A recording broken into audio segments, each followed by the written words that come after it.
I think people will look and say, but wait a minute, they're Americans who are unemployed. Why can't you just hire them? They don't want to come out here and work in this extreme conditions, 100+ degree temperatures, dust, hard work. What if you paid them more? It doesn't matter, and they won't come out. Trump kept saying during this campaign that the illegals were here stealing the blacks' jobs. He just kept harping on the black jobs, and everybody was like, what the hell is a black job? Well, this is just my perspective, or it's just my thought. I'm thinking that the Virginians and all the rest of the people who were dependent on illegal immigrants for their labor, they kept hearing Trump saying that the black people jobs were being taken. I'm thinking in their minds, they were hearing Trump saying the black people are going to come back to those jobs. In my mind, I'm thinking they were hearing Trump says the black people are going to replace all those immigrants out in the fields and on the farms and all of that. I'm thinking that's what they were hearing. That's why they weren't messed up about voting to get rid of their illegal immigrants. They were thinking that the black people were going to step up and take those jobs back because Trump kept saying these illegal immigrants are stealing the blacks' jobs. And therefore, in their mind, they heard we were getting our 1,800 slaves back. They had to have thought that their backup plan, Trump was going to miraculously, somehow, magically put all the black people back out in those fields, on those farms, and they were going to continue to get their work done. Now, that's just my thinking, because you cannot tell me that you as a business owner would get rid of your workforce and not have a backup plan. You are not going to knowingly and willingly walk into a bankruptcy, walk into losing your business, walk into losing your farms that have been in your family for 300 years unless you thought there was a backup plan. And the backup plan was supposed to be the blacks. That's why y'all ran out there and voted against your best interest, because when you heard Donald Trump said they were stealing the blacks' jobs, y'all in your twisted mind thought that the blacks were going to magically appear back in those positions. The blacks were just going to be coming from everywhere to take on those positions. You had to have thought that, because y'all not going to tell me that in your minds you were okay with. This to me is like you voted for him and now you're seeing the true colors. Now you want people to feel sorry for you. I don't feel sorry for you, man. Hello brothers and sisters, welcome back to the channel. I'm your host and presenter GTech Stories. Well, I'm hoping that you are doing super great from wherever you're watching us from. There's something that has been going on for a while now. The question of white farmers, and we have been seeing a couple of, I'll say, dramas happening while Mr. Donald Trump tries to bring in boys, white South Africans, to come and work in, to help at least these people to work on their farms. But this doesn't seem to be enough, as still we have some white people that can't get labor. But why can't they get labor? We're coming to learn that racism is expensive, because majority of these people that voted Mr. Donald Trump is sending people away from the United States. And looking at the population that was working in these farms, people get to realize that majority of them were immigrants. And what implication does this have to white farmers, especially white farmers in the United States? The implication is that there is no labor. There is no people to provide labor in these farms. And as a result, there is a lag. So we are seeing white farmers crying and calling black people to work on their farms, because at the back of their mind, they think that we could just pay them and work on their farms. We can afford them. That's what we're gonna do. But I'm here to express to you why I think racism is something which is expensive. Actually, racism is super expensive, not just expensive. Now, think about it like this. People only had one chance to choose the right leader, but they didn't do that. They didn't do that, especially white farmers did that, thinking that it's going to be benefiting them. They didn't know that these things is going to be backfiring in front of their face, and other things are going to happen that they'll need to beg Mr. Donald Trump to put down the tariffs that is affecting all these things. And as much as we are seeing progressive changes when it comes to tariffs, but still white farmers are still in a predicament. And the predicament is those black people that you used to exploit during slavery, during Jim Crow, they are not the same type of people. And I think I've told you this before. And so this makes them want to revert by begging, by appealing to black people so that black folks can go and work on their farms. Hey, I don't want to say much. I want us to watch this video, and then I'll be back. I'll be sharing my thoughts. I'll be sharing what I think about this at the end of the video. But until then, if you're watching us for the first time, I'll definitely ask you to subscribe to the channel, join the membership, and really get to see what we can offer you. But until then, let's watch the video. I'll be back. Consequences of my actions chasing me right now. I don't want no consequence. I don't want no consequences chasing me right now. Have y'all seen that lady from Nebraska? Don't worry, I'm going to put it down here. She was one of the ones who came out and said, we voted for this and we regret it. She's one of the ones that's actually remorseful, not one of the ones that's coming on here going, yes, I asked for this, but please don't tell me how it's my fault that my consequences are affecting me and not just the people I hate now. I don't want to hear it. Okay. Now that we don't care about them, but this one, they're cattle farmers, and I guess Nebraska is on track to go bankrupt in like 2 quarters. Okay. And the most interesting part of the piece that she put up, and I'm not saying this to throw shade, I'm saying it to emphasize what's up. Okay. She says, we knew that they were going to be coming for the undocumented, and here almost everyone's a farmer of some kind, and 70% of our workforce is immigrant labor. And while we knew they were going to be coming for the undocumented, and we knew 70% of our workforce was going to fall into that category, we still supported this. And now thinking about it, I'm going to say it one more time, and now thinking about it, they realize it didn't make sense to support something that went against their own interests and to put their support in something that is now feeding their own demise. And I appreciate her for coming on here and giving these updates and just saying, with each time, like, oh my gosh, I can't believe it. Like, in retrospect, I can't believe I did that. In looking back, this made no sense. I did it anyway, knowing it didn't make sense. I appreciate her for that. Because we've got too many that are just incapable of doing that.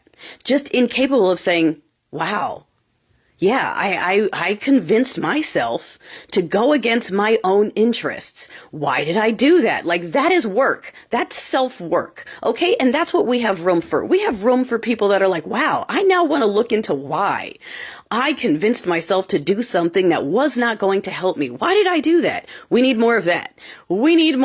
And less people going, yeah, well, I'm just going to hold on to my hate and rage and anger, and I'm going to blame everyone else. And you know what? Yeah, I'm going to fight to keep my job. I'm getting a lawyer. Okay, I'm fighting this. I don't care if I asked for it. This isn't fair to me. It's not supposed to affect me. What about me and me and me? We don't care about them. Like I said, they can go fend for themselves. They can go fund themselves. But yeah, it's very interesting. So these states that are already on track to go bankrupt just with the policies themselves, okay, because she's like, people aren't showing up to work. I mean, whole thing, okay. And then blue states, these cesspool states that are providing all the federal taxes, people who live in states like Oklahoma who can't afford a plane ticket out here for the weekend love to talk about how this place is a cesspool, but they need our money to survive and to support themselves. Yeah, I am all for all of these blue states holding on to their money.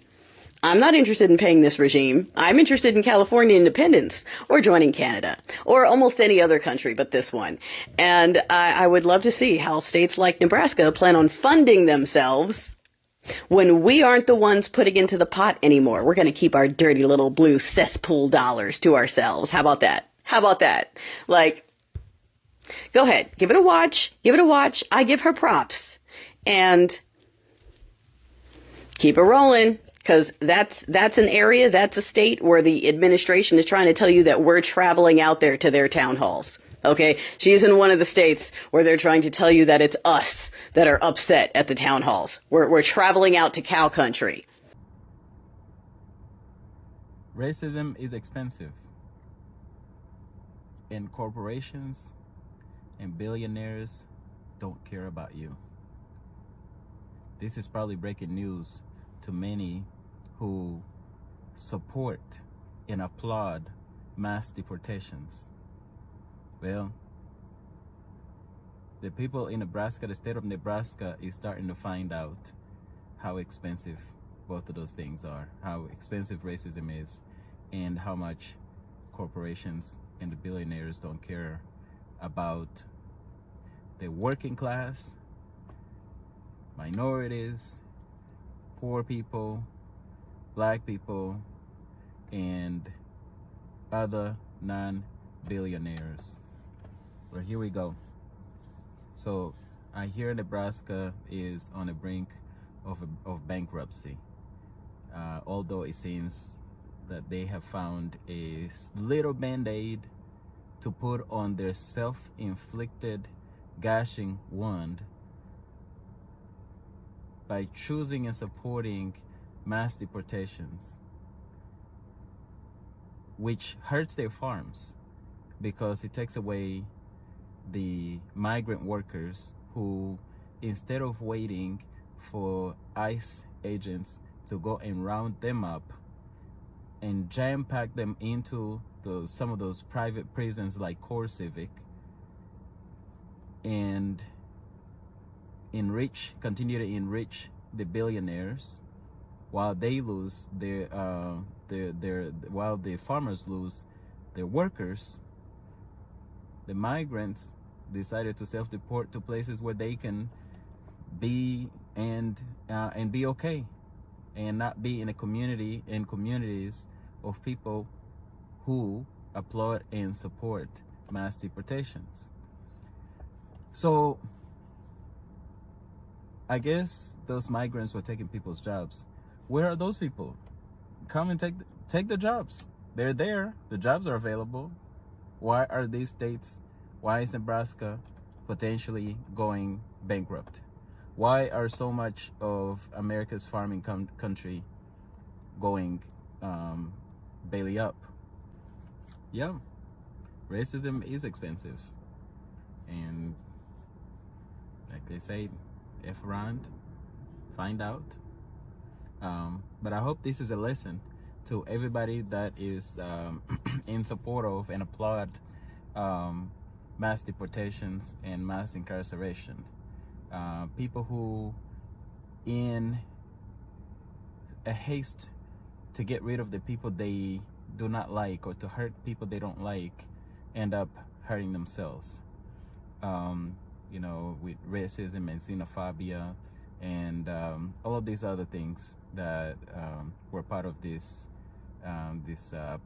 past election. By the way, I'm not, although MAGA is super excited about these mass deportations, the corporate Democrats weren't too far away from them either. They were busy chasing MAGA to the right, especially on the issue of immigration. So I'm not gonna act like I didn't see it, or that it didn't happen, or that the Democratic Party wasn't campaigning on potentially doing harm to migrants and immigrants either. And at the end of the day, you know, there was also another choice other than the corporate Democrats or MAGA, and there was the Green Party. Most people probably did not pay attention to it, but if you look at their platform, it actually is in favor of the working class, is in favor of minorities, is in favor of the majority of America, to where you could see their platform is not in service of the billionaires, unlike the two major parties, the duopoly. So all that to say, though, when you make choices and you make choices that hurt people, and at the same time you depend on those people, you're cutting your nose off to spite your face. And at this time, let me just ask Nebraska and everybody, because I know, I recognize everybody in America is going to be affected by farming issues. However, everybody that supports all of this bigotry, all of the mass deportations, mass incarceration, racism, racist policies, and all of that, and who are being affected now, let me just ask you to pull yourselves up by your bootstraps. You know what it takes to run your farms. You know how many people it takes to run your farms. There is no way you got rid of all of those people and did not expect to have somebody to come in and pick up the slack. Y'all thought y'all were getting slaves back. You had to have thought that. You had to have thought black people were going to be the ones replacing the immigrants, and you would not miss a beat. But when those immigrants fled and those fields became empty and those farms became deserted, then y'all want to run around crying, does anybody care about Nebraska? Does anybody care about Nebraska? No. Let's go back. What was your thought process as to when the immigrants go, when they deport them? What was your thought process on who was going to come in and pick up that slack?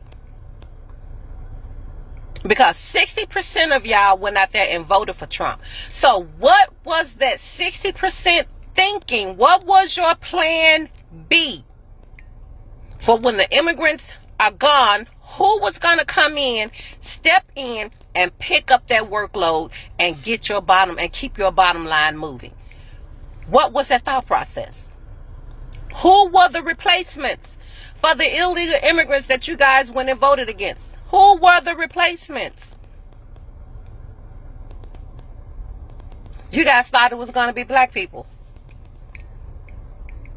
Y'all thought Donald Trump was going to magically make black people appear in y'all farms and on y'all fields to get their work done. Why? I have no idea. Other than he kept saying that they were taking the black jobs. Y'all thought that just because he said that, black people were going to be running down there to them fields? It's absolutely bizarre.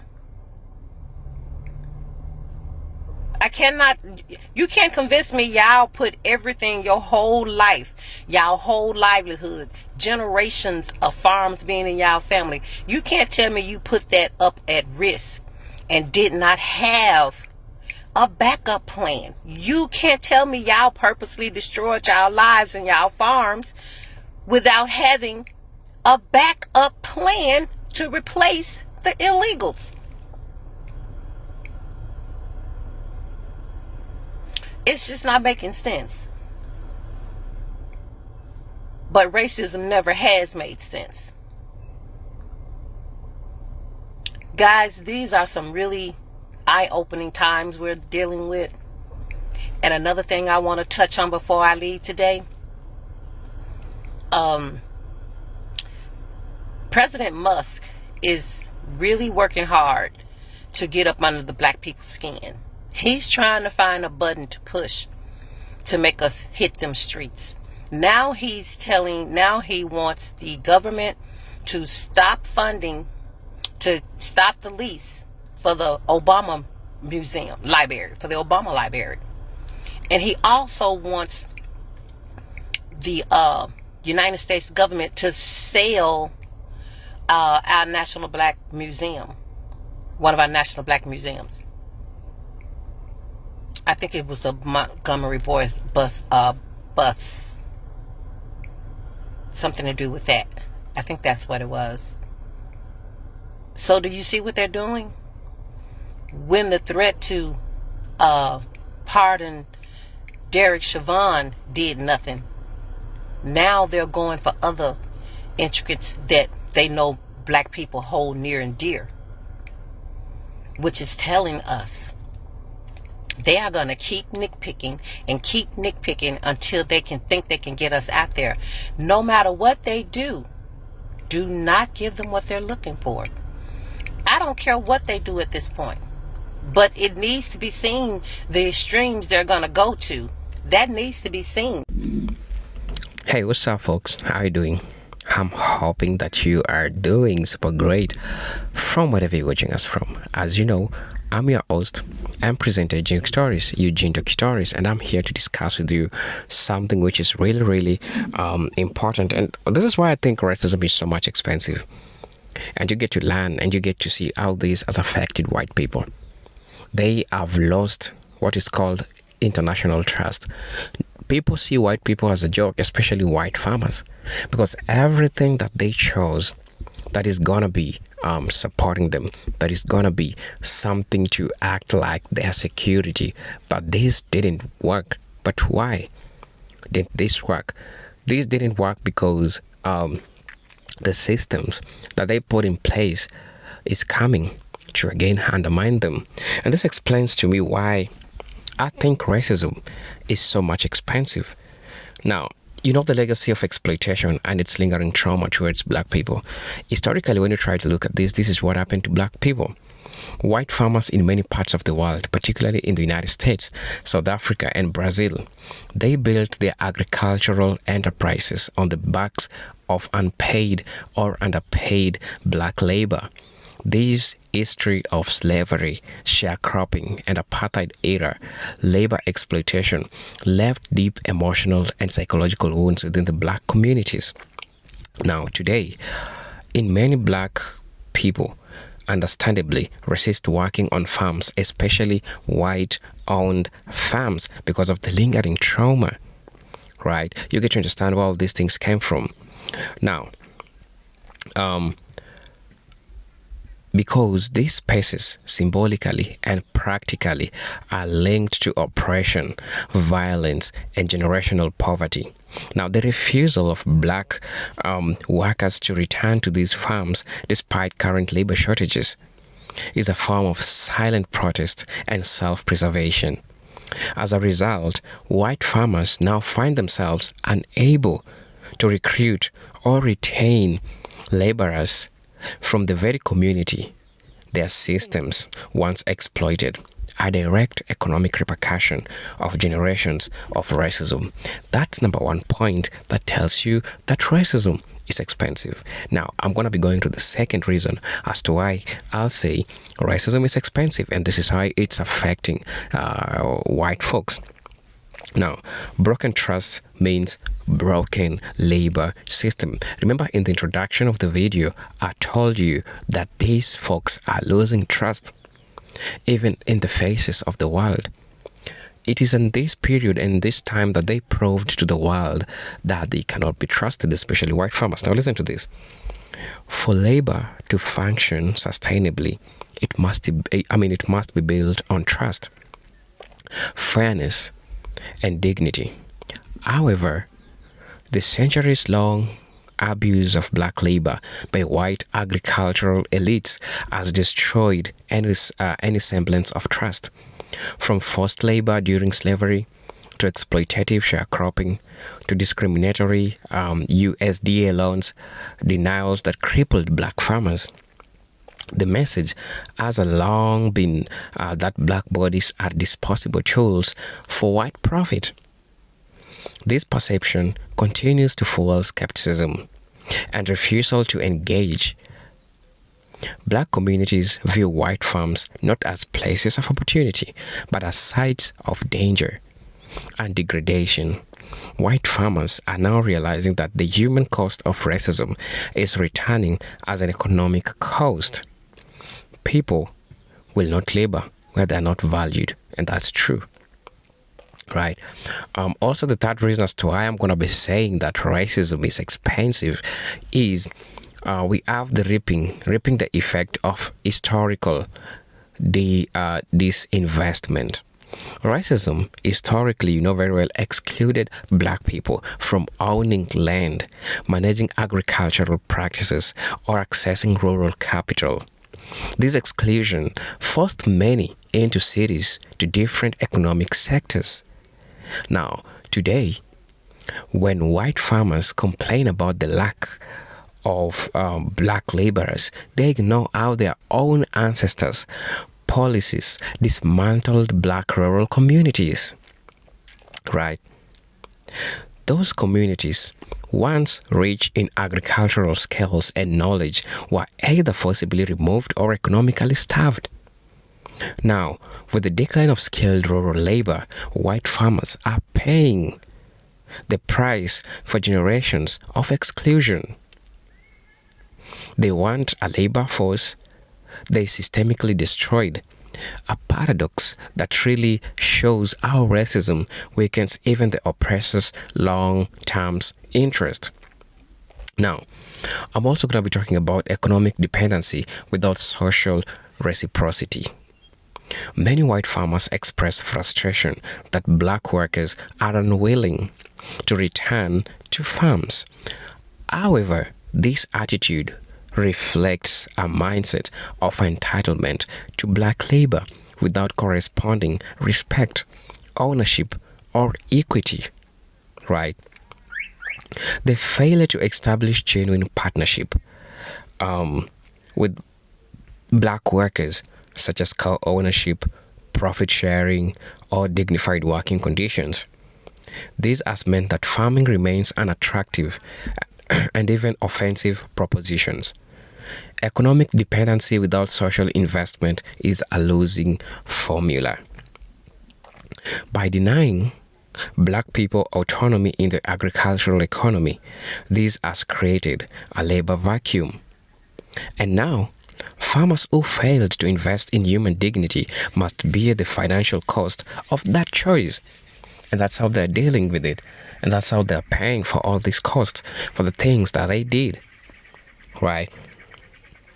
I'm also going to be addressing the rising labor costs due to shrinking workforce. With black workers uninterested or unavailable and the growing restrictions on immigrant labor, white farmers are forced to raise wages or outsource labor, both of which increase operational costs. In many regions, they now rely on government-subsidized guest worker program or pay recruitment agencies for workers willing to tolerate the conditions that black workers reject. These arrangements can cost thousands per worker annually. What was once cheap labor under racist systems is now costly logistical and bureaucratic burden. The irony is clear. Had there been a foundation of justice and respect, labor relations could have been more stable and economic efficient. Also, another thing that I would like to address that really affects white folks directly is reputational damage in changing market. Modern consumers are increasingly conscious of racial justice, particularly in the wake of movements like the Black Lives Matter. Brands, distributors, and retailers are now examining where their food comes from and who profits from it. White farmers with reputations for discriminatory practices or those who fail to build inclusive labor structures risk being cut out of ethical food markets. Racism damages public image, limiting opportunities for growth, partnership, and even subsidies. What once went unquestioned is now being scrutinized. Failure to address racial equity is becoming a commercial liability, and it's costing white folks big time. I'd also like to talk about generational breakdown of agricultural continuity. Many white farmers also face a crisis of succession. Right? Their children, seeing the stigma and tension associated with racist histories and exploitative labor practices, they are reluctant to take over the family farm, socially fractured and racially polarized by the failing to integrate black as other marginalized communities into the agricultural economy as partners rather than servants. White farmers create a brittle, unsustainable system. Racism has weakened the intergenerational continuity that farmers depends on. Really, I want to know what you think about this, right? I'm your host and presenter, Joke Stories. Really, let me know what you think about this. I'm really interested in knowing. If you're watching us for the first time, I'll most definitely ask you to subscribe to the channel, join our membership, and really get to what we can offer you. But until then, peace, love, and harmony. Salute.